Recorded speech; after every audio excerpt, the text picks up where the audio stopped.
Back to the Work, Wealth, and Travel podcast. I'm your host, Nicole, with your co host, Cami, here today. And this podcast is the place to be if you are looking to start creating a lifestyle that you absolutely love. On the show, we talk all things business, travel, entrepreneurship, money, and we talk a lot about alignment in these digital nomad digest segments with Cami, which I love. So today we are going to be chatting a little bit more about different stages and periods of our lives as nomads moving around the world. Cami has some insight as to something that just happened to her this week, a big move. So, Cami, why don't you open us up and talk a little bit more about what that has looked like and some of the struggles you've had with that? Yes, a lot of struggles. Completely raw and unfiltered, which I don't have a problem with that. So when I first started let's say like my second half of travels after the pandemic, and I left Brazil to go to Portugal. I left, if you haven't heard my story and our stories as digital nomads and how we started, make sure to also tune into that episode. We have a really great episode. But just to summarize it, I left with like a one-way plane ticket from Brazil to Portugal. I didn't have a plan. I didn't know what I was going to work with. I didn't know how I was going to support myself financially. I didn't have a place to stay. Like I literally had my friend's mattress on her living room for 3 weeks. And after that, I had no idea where I was going. And as you can see from this story, it's a lot of unknown. Like I was literally living in the unknown every single day with just an overall trust that everything would work out, that was what I was supposed to be doing. And I was just following my intuition and trusting that I was really being guided. And what I always tell everyone is that I know that when I tell this story to people, people are like, oh my God, how the F did you do this? Because it's so unknown that the mind can't comprehend. Like, how would you drop everything in your home country, buy a plane ticket to somewhere and without like a minimum plan? It's not like I had like a tiny plan. Like I didn't have like zero plan. Like I had 3 weeks of a plan. And I always say to people that it was so uncomfortable being in my comfort zone that I preferred the discomfort of the not knowing. And that's why I went. And for like a long period of time, I was okay with that. And I was really happy just jumping around from place to place. I would stay sometimes like a couple of weeks or a couple of months and just roam around and not care at all. And I would be totally okay with not knowing and just overall really happy, just having my suitcase as my kind And of roam around life. barefoot, I think, too, in that phase of your life, right? No, that was, yeah, well, that phase had passed a little bit, but I also had that phase. It's true. I was just overall like really happy, like had my suitcase or that period as a backpacker as well, roaming around. And I don't know, that was 2 years ago, and a lot has changed and a lot happened in these 2 years. And right now, I was living in Greece. I lived there for 1 year. I lived in 3 different apartments while I was there throughout this period of 1 year. And in the beginning of the year, I was really ready to leave. So mentally and also emotionally, I was really ready to leave that place. I was like, oh my God, can someone please get me out of here, Because it was an island. At some point, you just feel constricted. A lot of options that you have are very limited. So at some point, I was just craving something new. And I didn't leave in the beginning of the year because of several different reasons, not finding the right place, basically intuitively or like in my alignment, quote unquote, I couldn't find the really aligned place to go the next place. So I knew that I wanted to do it, but at the same time, I felt this level of intuition that wasn't there. And that's why I never made the decision, because also back there in 2021, when I wanted to leave Brazil, I wanted to leave Brazil since I got there in the first place in 2020. but I never, and I knew it was going to happen, but intuitively I had never felt the urge to make the decision and make and take the action. So until I actually got the invitation from my friend, and then I actually flowed into the rest of my journey. But if I don't feel the flow and the alignment, I won't make the decision. Like, I won't effort it. Even if it's something that I really, really want to do in my mind, I won't force it to happen. And what I felt while I was in Greece was that it was just not flowing. It wasn't the right time to make a move. And I'm so glad now that I'm seeing everything from the future. Basically, I'm so glad that all of my plans, they didn't work out, because a lot of things had to fall into place while I was there in Greece. But eventually it did come a time to leave, and this time was almost 1 week ago, and I was so excited to leave. When I was there, I was so excited. Like, the packing part was not that great. I cried a lot. I also shared about this here. And I was really stressed, and I didn't want to let go of a lot of things, but okay, I was dealing with it. And I was just really excited, coming to Portugal and seeing my sister and speaking my language and everything. But when I actually got here, the reality was really different from what I was expecting. I was expecting it to be way easier than it was. And realistically, it was just supercharged with a lot of grief of losing a home, in a sense, like losing this place that was a home for me for 1 year, and losing the stability that I had there, the consistency, the routine, the just like the knowing. I knew my favorite coffee place. I knew where I would buy groceries. I knew, like, I had friends there, like really good friends. So everything just disappeared from one plane to another. And it has been really hard, also because I'm staying here for 9 more days, and then I'm going to Paris for 4 days, and then I'm going to Brazil for 3 weeks, and then I'm going to fly back to Paris, and then God knows where I'm gonna end up, like in August. Like, I don't have any clue of where I'm going like, I only have 1 month of plan, 1 month and a half of an idea of where I'm gonna be. And after that, I have no idea. And when I, like, 2 years ago, this was really exciting for me, and I was so happy about it. And right now in my life, I'm like, F this shit. Like, I don't want to live like that. And it's so interesting, because I'm starting to realize that in this moment of my life, what I am craving authentically, like in my lifestyle design and things like that, and in my authentic living, quote unquote, is some kind of stability, some kind of consistency. I feel like freedom is really important for me, and it will always be important. And it's important that I create a life that supports that.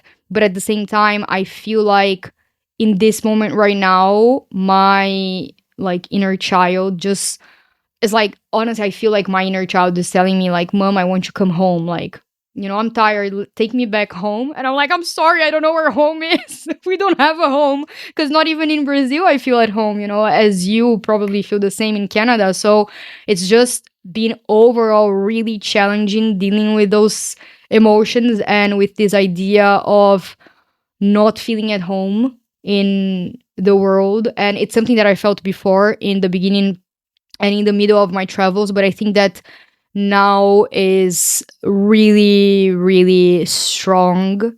And it's stronger than it ever was. So yeah, having to deal with all of this, it's been a huge challenge. And it also makes me think of you, and how you are always, like, constantly changing places, and how, interestingly, you don't really feel that at all. Yeah, I mean, it is such an interesting conversation. And I'm glad we're talking about it now because you're literally in the thick of it. Like, you are in the middle of it. So it's like the emotions you're feeling now and what you're feeling is like really the feels because you're in it. But I think, like, yeah, it's so interesting for me. We have been doing this for quite a while, since we left China. So maybe like 2.5 years. And I think there's so many factors that go into it, and I would love to hear like what other factors you think there are. But it's like personality is such a big one, and like also for me, I've always been such a minimalist. I know kind of the lifestyle that I want, which is to travel, and so I'm like, okay, this lifestyle works for me, and I feel like I never question it. And of course, there are times like I sometimes we totally feel how you are feeling right now, and it's like, oh my gosh, we're burnt out, and like, but we find we also know ourselves, and like thankfully, my partner and I are very aligned with like when we talk about what we want, and we'll stay in a place for 1 month. In so we're leaving Paraguay tomorrow, actually, but we have been here for like 2.5 months, and the first 2 months we were in two different places for 1 month each, and after leaving those places, like immediately after, like putting our bag in the Uber and like getting the fuck out, we were like, that was too long. Like 1 month. And it is difficult. And there are struggles with everything. Like, there's struggles with staying one place like Greece for a year. You're like, it's an island and I was getting tired of the food. Like, that's a struggle. For us, a struggle that I mean, you have to choose your struggles. So for us, the struggle that we chose is maybe we don't know the supermarket that's nearby, or like we don't know, whatever is within walking distance, but we do know, and we like to strategically choose places that are somewhat in the center. So if we want to walk, we can. If we want to take an Uber, we can. Like Google Maps is our best friend. So I feel like we have figured out which lifestyle we want, which is staying in one place for like 2 to 3 weeks, I think is like a good medium for us. It's not too short. We did like the 1 week when we were in the Balkans last summer, and like that was kind of crazy. Every 7 days, like packing your whole suitcase, like basically everything you own. So like 2 to 3 weeks is good, but then you kind of have to choose your hard, and like the hard that we choose is like not knowing what's going to be around us. But we know that there's the easy conveniences of like, we can just type the supermarket in an Uber, done. Or we can, like, if we're in walking distance, we can walk. So we've kind of figured out, yeah, like what type of difficult we want. Like for me in life, not only in like being a nomad, but in life, there's always going to be like a trade-off. It's either this difficult or this difficult. And like for us and for me, staying in one place is the difficult that I don't want, because I know myself and I know that I will just get, I don't know the right word. It's not bored and it's not depressed, but like knowing there's so much out there. I'm very much a type of person who can be like, go, go, go a lot of the time. And yes, I like to relax, but like knowing there's so much out there and so much to do, to stay in one place for, I would say, like longer than a month, I'm just like, no, I don't want to do that because I know there's so much. And that's why when I lived in China, at the end of my 4 years of living there, I was getting so restless. And I was like, I know there's a whole world out there. And like, yes, like I know where everything is in China and I know how to get around and like what to do and where to go. But like, I want difficult. And I think it like kind of comes back to as well, it's so funny, and I don't know if you feel this way, but especially when I was living in China, when I would come home for the summers, I'd come home for like 3 or 4 weeks, and I would always be so excited, but for a short period of time, to like go to Toronto and get on the metro when I'm back in Canada, because everything was just so easy and I wasn't used to it being easy, and I like took advantage of things being very easy because everything was in English and like I could understand people's conversations, and like I wasn't used to that and I'm not used to that. So like now when I overhear somebody like speaking English behind me, I'm like, well, this is so weird. But it was, I don't know, it was almost like playing life as kind of what I describe it on like easy mode, whereas I was so used to being in China and like not really understanding like the conversations that are going on behind me and like where to get things, and like just kind of having to figure it out, that I was so used to that Canada, and it still does when I go back, like just feels very easy, which I think to some people is amazing. And like sometimes we'll look for that in a country, but to have that long term, like for me, it just gets kind of boring. And that's what I love about this lifestyle, is you can always switch it up. But I know not everybody feels that way. And that's just kind of how I feel, because I've been an expat slash nomad for 6 years now. And I think, people have kind of been expats, nomads for like 2, 3 years since the pandemic. But I was doing it before then. And so I feel like that's just kind of the life I've gotten used to now. Yeah, that makes a lot of sense. But I have a question. If you were traveling alone, solo, without your partner, you would be moving as much as you are now? Or do you think that because of like not only the hassle of like moving around your stuff and everything, but literally like also um if you're moving around every 3 weeks, like the probability that you're gonna be alone is way bigger because you don't have time to like meet people and everything. And I think that that plays a huge part into the sensation of belonging, is like the sense of community, and whether you are traveling with someone or not. So what do you, I don't know if you've ever thought about that. Yeah, that's a good question. And I do think like the way that we are traveling with my partner and I, there are differences where if I was traveling solo, I think it would be different. I think the first difference really, and I often like, I think even in our relationship, I'm the one who's like, I'm bored, like we need to go to the next place. So I think it would probably be, like 3 to 4 weeks maybe in one place. I don't think like knowing myself, I could stay longer, but I do think, and I think this is very common, the places where I would stay would be different. So right now we do a lot of Airbnbs and we'll like meet up with people, and I think I would do that sometimes because I do like to be alone and like to think, but I think I would probably do a lot more co-living to meet people. Like I don't know if hostels are like really my vibe. I don't think I would be doing that, but like co-living and like having like a private room or like semi-private room or something, but having somewhere to like meet more people. But it is different, the way we travel now, it's like the way we meet people, and we definitely do want to do co-living. I think I only know of a few in there in Mexico and we're not there, but like we do want to do co-living even though we're together to meet other nomads, and that can be like a whole struggle on its own. It's like meeting like-minded entrepreneurial nomads. Like we always want to meet more. If that's you, like let me know where you are in the world. Yeah, I think it would be different where I'm living more so. But the amount of time, like maybe a week, and like even if I'm meeting great people around the world, like I'm very much like I want to go somewhere new. I want to experience something else, but I also want to keep the connections that I make and be like, okay, I love not saying goodbye to people, but saying like I'm gonna see you somewhere else soon in the world, and like I have no freaking idea where that's gonna be, and like that's what I love. But keeping in touch with them, and that's why like anytime we meet nomads, I'm always like Instagram, like let's connect on Instagram because I can see their stories, I can see where they are in the world. It's like, oh hey, you're only one country over, like let's meet up. I kind of love that vibe for me. But yeah, so I think it would be a little bit different, but I also know like I can have a short attention span and like get bored kind of easily. But again, it depends. Like maybe I have a lot of work that month, so maybe I'll stay a little bit longer, or maybe like things are really chill with work, and so it's not like I can kind of like bop around a little bit more. There's a lot of factors that contribute to like how comfortable I am with moving around often or a little bit less often. Hey, it's Nicole, your podcast host here. I wanted to pop into this episode really quickly to talk to you about the sponsor of today's episode. It is not who you think it is, it's me. So, I wanted to let you know about one of my ultimate resources. I could not find a program or an app, a platform, all of the things. I could not find something for what I wanted. So, I custom created it, and now I'm offering it to you for a very, very low price. So what is it? It is my personalized income and expense tracker. Now, having many different bank accounts all over the world, having a business in one country, living in other countries, things in finances can get pretty crazy. I have multiple bank accounts, multiple credit cards. My stuff is all over the place, and I couldn't find one app or platform to really help organize and at a glance see all of my income and expenses for every single month. So I created it. I created the Nomad Income and Expense Tracker.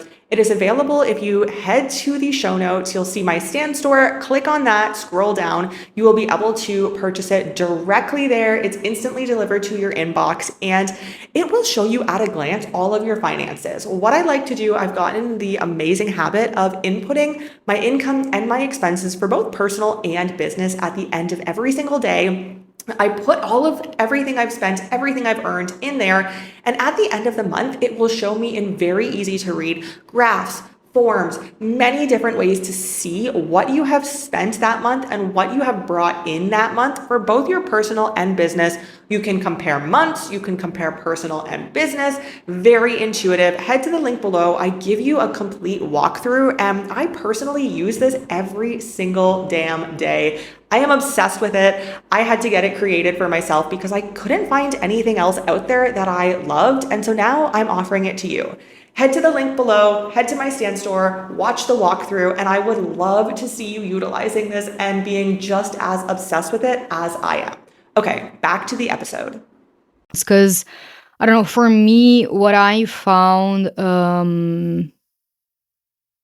while traveling is that although the place where I'm in is really important for my sensation of like well-being and freedom. For example, like I'd rather be in a beach city than being in a like a city, you know, but sometimes I do enjoy being in a city. Like one thing that was really constricting me about Greece is that because about Crete actually, because it's like an island, it has kind of like you know, you had like your Zara's and H&M and things like that, but at some point, you know, you if you wanted something different or like different food, for example, I love Asian food, I love Indian food, you had like one Chinese restaurant and it was really bad, you know, so you just are constricted in your options. And I think that a location, it will either constrict you or expand you. So of course, like I think it's really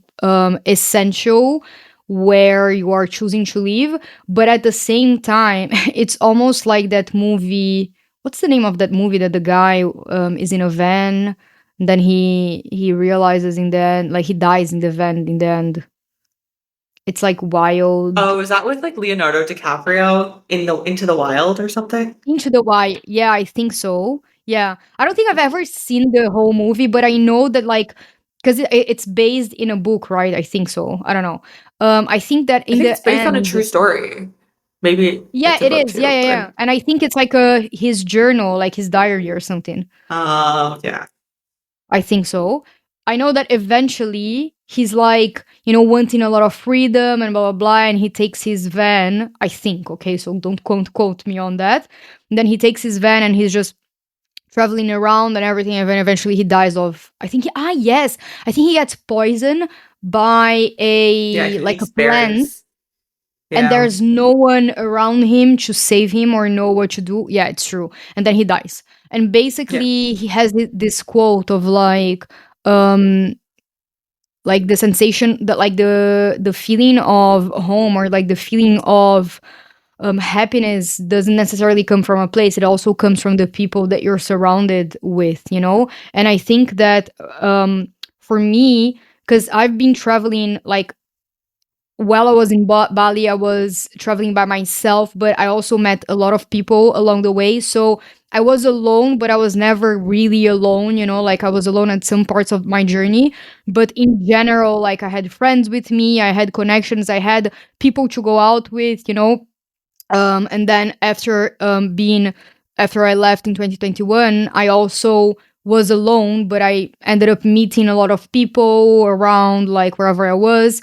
So I always felt like there was someone that I could like that I had friends, you know, or something like that. And then I eventually met my partner and then like being with him as well. It's completely different from like choosing a place and then getting to that place and then feeling really like completely alone. This has never happened to me personally because I always ended up meeting people. Like in these 2 years that I'm doing this, I always end up meeting people even when I am traveling by myself.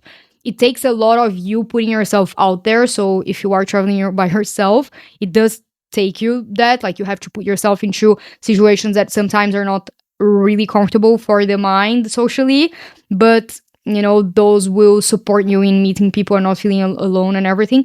But the more I think about this and the more I think about, you know, I'm gonna go, I don't know, to this like random place, you know, like it's great and you have like this beautiful beach in front of you or like this beautiful sunset, and you can feel a lot of contact yourself and with your own presence and everything. But at some point, like we humans, we are social beings, you know, like we want to feel connected to other people.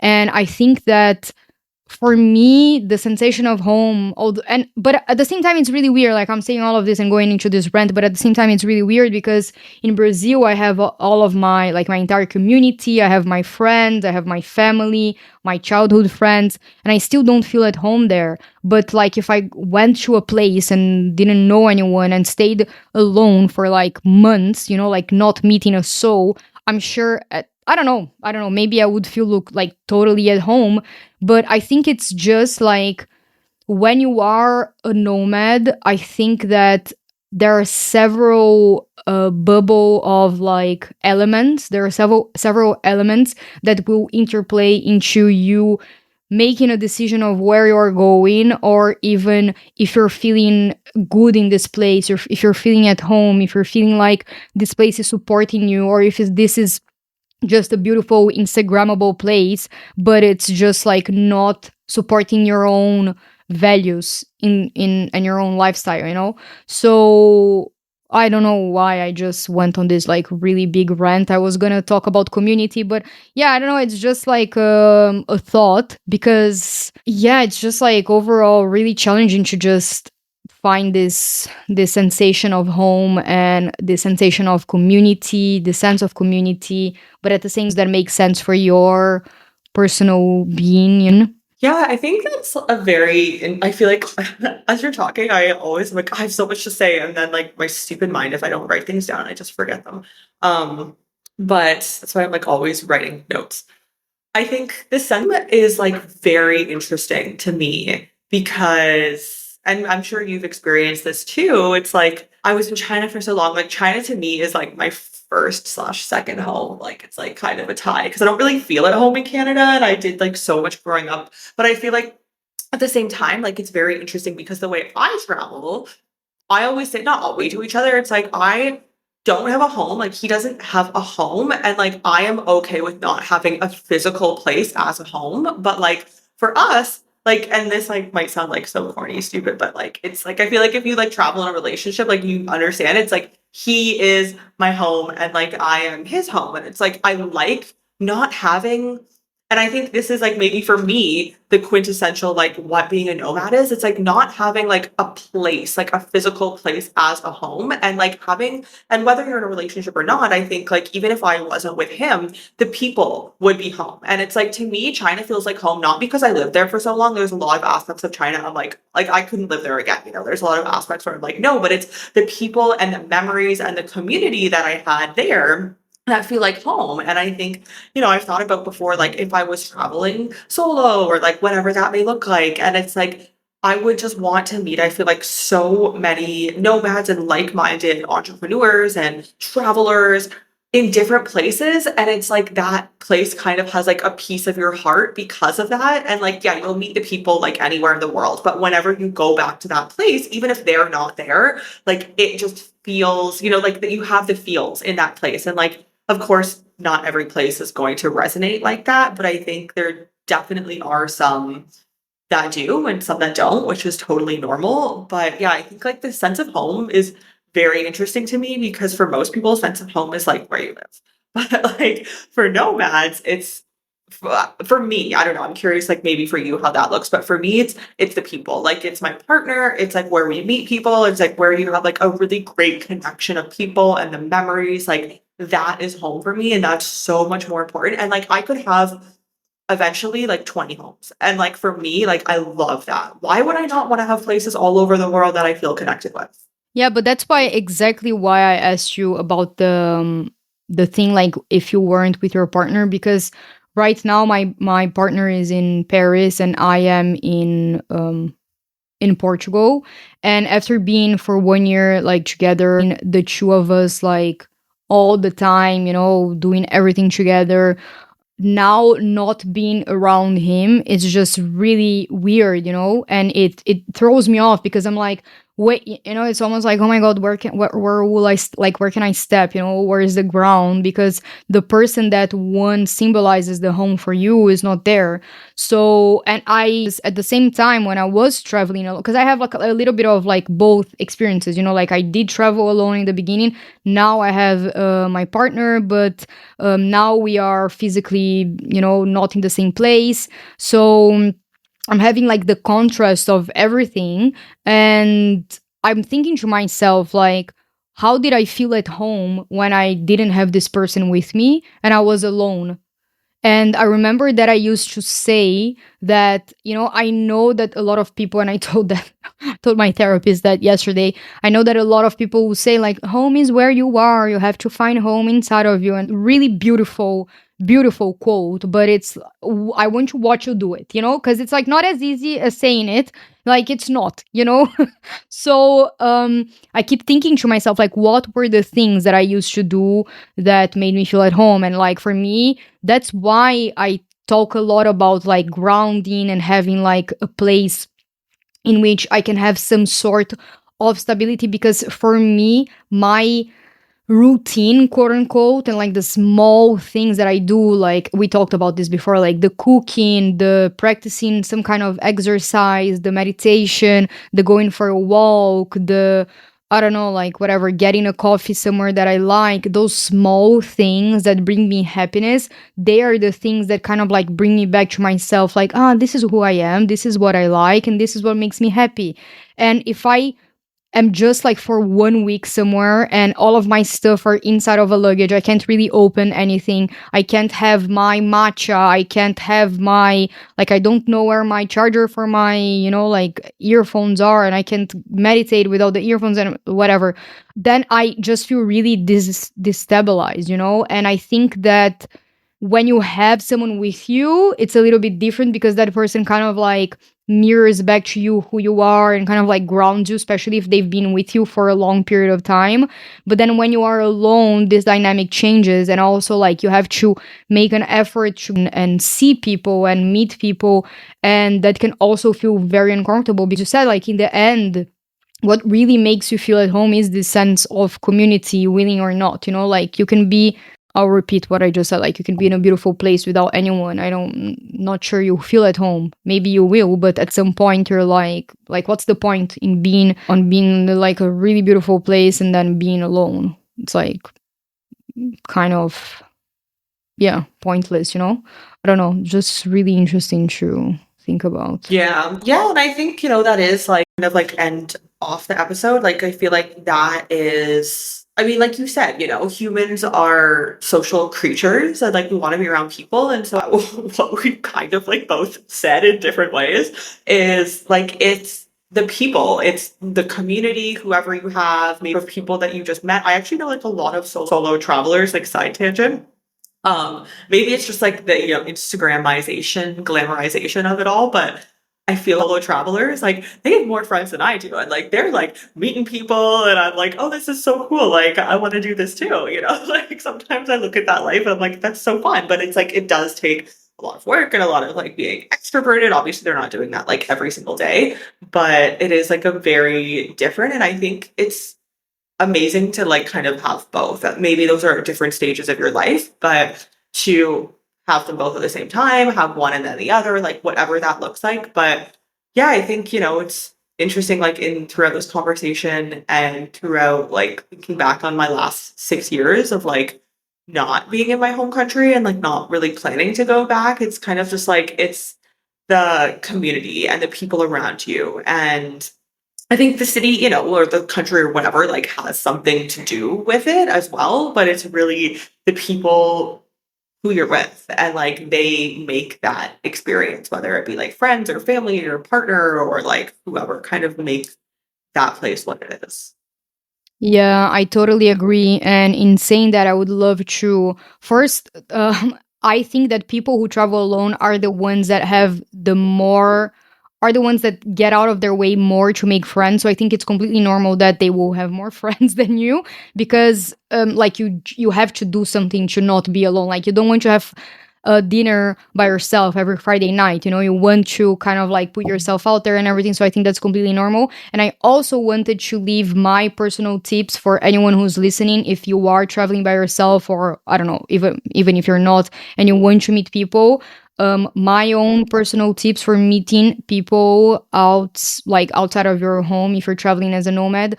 I found that Facebook groups on, like, if you type digital nomads wherever place you're going, so digital nomads Crete or digital nomads Greece, digital nomads Cape Town, digital nomads Portugal, whatever it is, like type digital nomads and the place that you're going, and go in that group, and then maybe some people will post about like an event, or some places that I've been in, they constantly organize like weekly meetups on the digital nomads, so you go once and then you meet a group, and then maybe you hit it off with like a couple of people, and then from that, those people, you meet more people and everything. That's a lot of how I met, like in Greece, I met all of my friends through the digital nomads group, and the events that they had. And then from that point, I met the friends of the friends, and then we ended up organizing our own things. And then, of course, like you end up like hitting it off with some people rather than others. And in Portugal, I also met a lot of people through there. Of course, like dating apps, I also met some like amazing people through dating apps. Also met really nice people in hostels and also in guest houses. So kind of like a co-living, but when I was staying in a guest house here in Portugal, I met my what she became my roommate, in which we lived together for 4 months. And she's actually coming to Portugal to visit me, so we just became like soul sister, really really close friends. So, and those connections, they are so, I feel like they are so strong and intense that they just end up lasting really really long, to the point that I met people like 4 years ago and I still like cross the world to meet them, or if we're close we try to meet and everything. Another place that I met a lot of wonderful people is on my yoga teacher training in Bali. So I think that any type of courses like ceramic courses, or yoga teacher training courses, or like yoga classes or something like that, like classes that are also met some people in ceramic classes as well, like amazing. I think that anything that is that has your interest in mind, like that is your kind of like interest area. So like if you like surfing, or if you like yoga, if you're like ceramic, or maybe like going for a women's circle, or like a full moon circle, or whatever, like the spiritual things, cooking classes, like courses are really really nice to meet people as well. And yeah, I feel like those are the majority of the places where I have met people. What about you? What are Yeah. your Ooh, I like this topic. So yeah, I will very quickly say I feel like three stand out to me. First of all, obviously like the Facebook groups, except like small rant, we literally fly to Buenos Aires tomorrow. So like a few days ago, I was like getting my facial and I was like, okay, I'm gonna post in the Buenos Aires expat group, because when we were in Medellin, I posted, I usually like put a picture of the two of us like traveling, and I'm like, hey, we're from Mexico and Canada, like love to meet other nomads. And the admin declined this post in the Buenos Aires expat community. And I was like, what? Like, how are you supposed to meet people? And then they're like, oh, there's a thread for this. And so I commented on the thread, and like nobody commented because this thread is so freaking old. So like that annoyed me, because like there's thousands and thousands of people in that group. And like there's so many cool like nomads in Buenos Aires. So like that kind of annoyed me, because that's like how we kind of like to initially connect. And then so that internations as well, you do have to like pay for internations, but we did in Istanbul, we did like a game night. So we actually just like got invited, and then we met some really cool people that we met up in like other places around the world. And then this is like a very random one, but you literally never know what's going to happen. I did not expect anything to come of this. I posted a reel when we were in Colombia a few months ago. I made this reel of like my favorite, it was like my top 3 favorite like email newsletters for nomads. And I like, of course, tagged all of them. And then one of them is remote base. I think it's .io. If you don't know remote base, like Chris and his like partner are so cool. They've been nomads for, I don't know, like 10 years or something crazy. So I posted and I was like, remote base is really cool. Like didn't even know the person behind remote base, if it was a girl or a guy, like had no idea. And then he reaches out to me and he's like, hey, I saw from your stories, like you're in Medellin. So are we, let's meet up. And I was like, what? And we were both in Medellin for like 1 month only, and we happened to be there at the same time. I had no idea, because he doesn't like really post like where he is on his stories, but I was posting mine. And then we met up with them, and now like we follow their travels all over the world. And I don't know, we'll meet up with them somewhere, but it was such a random connection. But like I feel like especially when you're in those hubs, like a Lisbon or a Bali or a Medellin, like in those big nomad places, like just post as much as you can and like always tag your location. And that's why I love getting people on Instagram, because it's like I want to see where you are. Like, are we close? Can we meet up? Because you literally just never know. Yeah, totally agree. And also, like, if you tag your location, your friends will see it, and maybe they have friends that are there, so you then connect with the friend of the friend. Like, I know a lot of people that also like met friends of their friends because of that. So yeah, I love Instagram because of that, like, for sure. But yeah, there are like a lot of ways to meet people, and I think it's really nice that we're ending this episode in like actionable way, because anyone who's listening to this, they can go ahead and use one of those tools and your sense of home wherever you are in the world. We're thinking Yeah, of you. totally agree. Yes, always. Yeah. And hopefully this was a very like action tip oriented, makes you think. I feel like our episodes always like make me think so much. I'm like, I didn't even know I had these thoughts. So thank you. And thank you for joining us on this episode of the Digital Nomad Digest segment of the Work, Wealth, and Travel podcast. If anything in this episode stuck with you, I would love it if you would share this podcast on your social media. And of course, be sure to tag me and Cami. Our tags and all of our links are below. As always, thanks for joining us on this learning journey, and we will see you in next week's episode of the Digital Nomad Digest.